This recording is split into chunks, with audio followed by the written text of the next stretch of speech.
Once upon a time, in an era of chaos, where the throne of Russia no longer belonged to rightful heirs, and schemes and betrayals seeped into every corner of the land, a story began about a 16-year-old boy named Mikhail Romanov. He wasn't preordained for greatness, nor was he the most obvious or strongest candidate. Yet, at a moment when Russia stood on the brink of collapse, Mikhail, with all his fragility and inexperience, became the first Tsar of the Romanov dynasty, a dynasty that would endure for over 300 years. You might think a young man like Mikhail could never bring stability to a nation spiraling into wars, civil strife, and bitter factional hatred. But sometimes, it's the unexpected that a country needs most. So why was Mikhail chosen? Who was this boy in a world teeming with ambition and power? And what enabled him to overcome daunting challenges, cunning plots, and widespread doubt to found one of Russia's greatest dynasties? Join me as we explore the inspiring yet arduous journey of Mikhail Romanov, a young man who rose amidst a storm of history, facing tough decisions and navigating complex relationships to become one of Russia's most pivotal figures. Together, we'll start from Mikhail's earliest days, when he was merely an innocent teenager, never dreaming of leading a vast empire. And we'll see how, in this turbulent life, small decisions and profound shifts in a single soul can alter the fate of an entire nation.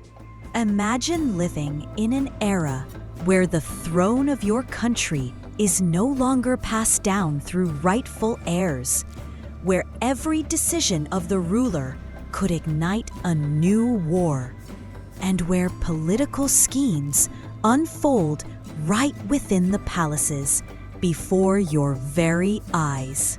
That was the state of Russia at the close of the 16th century. After the death of Tsar Fyodor I in 1598, the last son of the Rurik dynasty, a vast nation like Russia found itself suddenly without an heir. And so, the throne fell to Boris Godunov, a powerful noble who had once been a trusted advisor to Ivan the Terrible. But who could have foreseen that this shift would unleash a cascade of tumultuous events? With Godunov's ascension, a new era began. But alas, it was soon engulfed by disasters.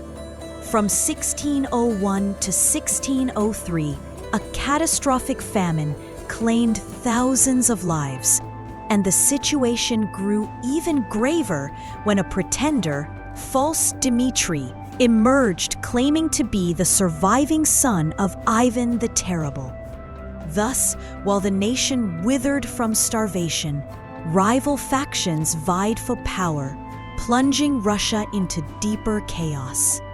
Then, following Godunov's death in 1605, Russia descended into an unprecedented crisis as Polish-Lithuanian forces seized Moscow.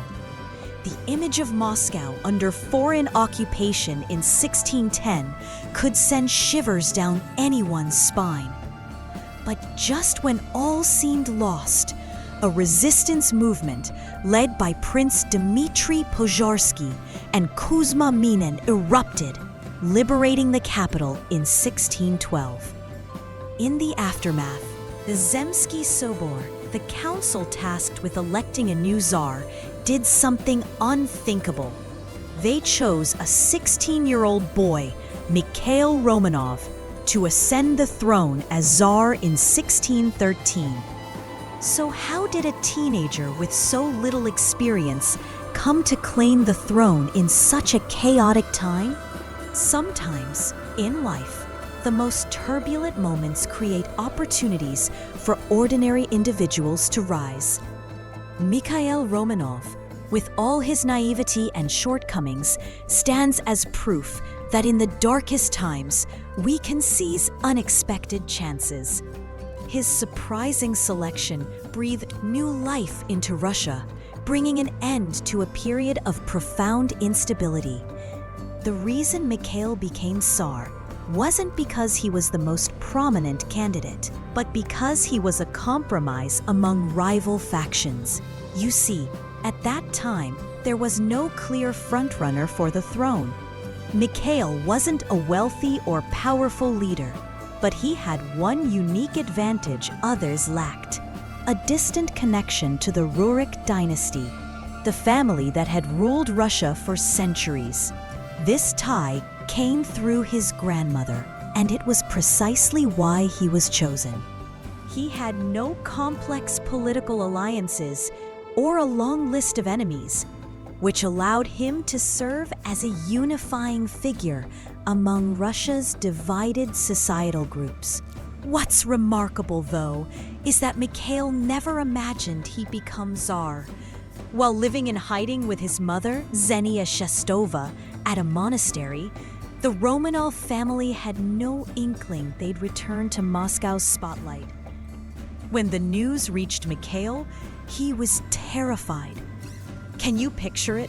A 16-year-old boy with no experience facing the daunting task of leading a vast, unstable empire? It's like being told, hey, you're now CEO of a failing corporation. Good luck! So, what challenges did Mikhail face upon taking the throne? How could a young, inexperienced leader guide a nation in decline? Let's move to the next chapter to explore Mikhail's special relationship with his father, Filaret, and how this father-son duo built the foundations of the great Romanov dynasty. Surely you've heard the saying, a father is a child's greatest teacher, haven't you? Well, in the story of Mikhail Romanov, his father was not just a mentor, but the architect who shaped an entire dynasty.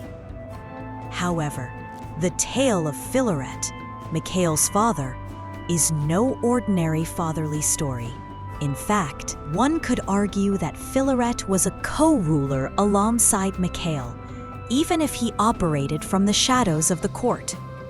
Before Mikhail ascended to the throne, Filaret was a powerful boyar, a prominent political figure during the reign of Tsar Fyodor I. But when Boris Godunov seized the crown, he saw Filaret as a threat and forced him to retreat to a monastery, adopting the name Filaret to neutralize his influence. Later, during the time of troubles, Filaret was captured and imprisoned by Polish forces. Yet, it was precisely this darkness, the years of exile and captivity, that forged Filaret into an extraordinary father. So, how did a man stripped of power and held captive for years manage to help his son ascend the throne and become one of Russia's greatest leaders? Simple. Filaret was more than just a father. He was a master diplomat, adept at navigating all factions, from domestic nobles to foreign powers. When Mikhail became Tsar, his top priority was to free his father. After Filaret's release, he wasn't just Mikhail's dad. He was appointed Patriarch of Moscow, the head of the Russian Orthodox Church. Imagine this. If you were the founder of a company and had endured years of being sidelined or ousted, you'd understand the power of a comeback. A prime example is Steve Jobs, who was famously fired from Apple, the company he co-founded, only to return and transform it into a global powerhouse.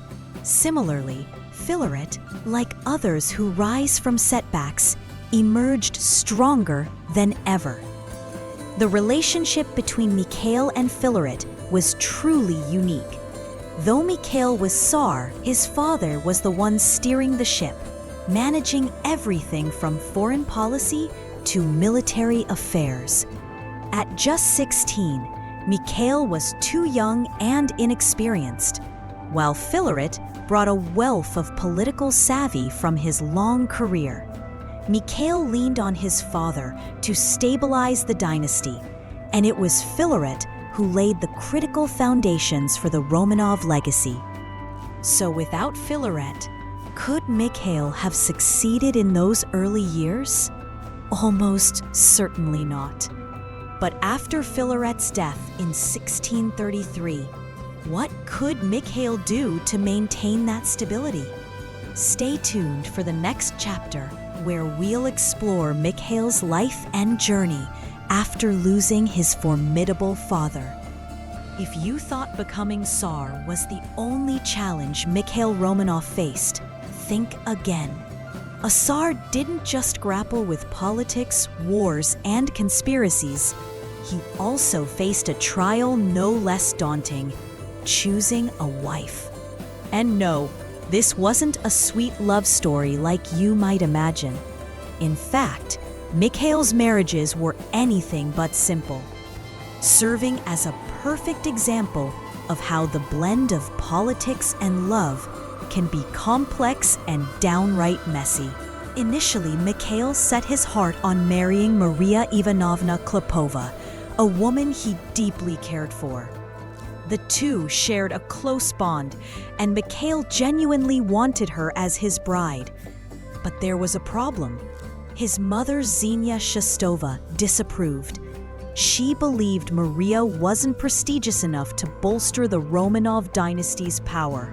At that moment, Zhenya asserted her authority with unmistakable force, and Mikhail, despite being Tsar, had to bow to his mother's will in this matter. It's like being the CEO of a major corporation, but still needing your mom's approval to get married. Feels a bit odd, doesn't it? Under pressure from his mother and the court nobles, Mikhail was forced to abandon Maria and instead married Maria Vladimirovna Dolgorukaya, a woman from a distinguished noble family. But as you might guess, this marriage didn't last long. Maria passed away just a year later. And here's the thing: if you're a Tsar without an heir, the pressure is immense. Mikhail couldn't afford to miss the chance to secure a successor. So he had to dive back into the search for a new wife. This time, Evdokia Lukyanovna Streshneva, a gentle and devout woman, was chosen. This marriage proved longer-lasting and more stable, producing 9 children, including Alexei I, who would later succeed Mikhail. You may not be a Tsar, but if you faced tough life decisions, you've likely encountered similar dilemmas where you had to choose between your heart and your head. Now that Mikhail had stabilized his family and secured an heir, could he maintain that stability in his reign? When Mikhail ascended the throne in 1613, Russia was in a state of utter turmoil. The nation had just emerged from a period of upheaval, yet so much remained broken.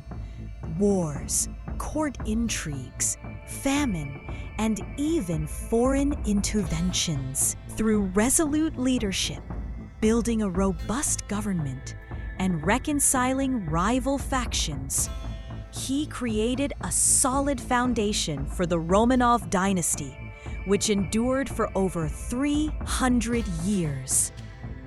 Thanks for tuning in. Don't forget to like, subscribe, and hit that bell so you don't miss out on more wild history tales.